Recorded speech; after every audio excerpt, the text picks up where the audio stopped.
Tapos biyahe, sundo na naman ako sa mag-ina ko. Buti na lang tumila na ang ulan.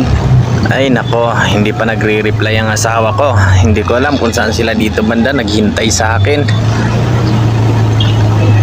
Ikutin ko muna ang buong building ng Estab.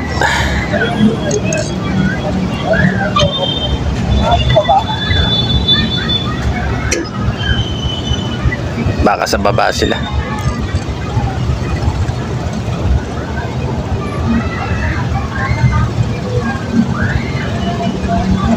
Yun sa waiting shed yata. Ito na sila.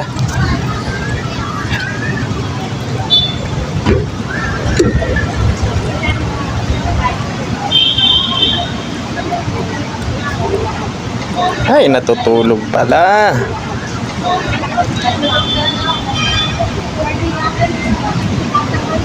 Oy! Bilis!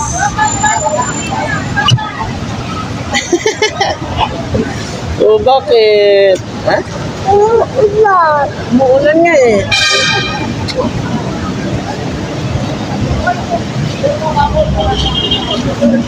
Tara na, uwi na tayo. Hapon na.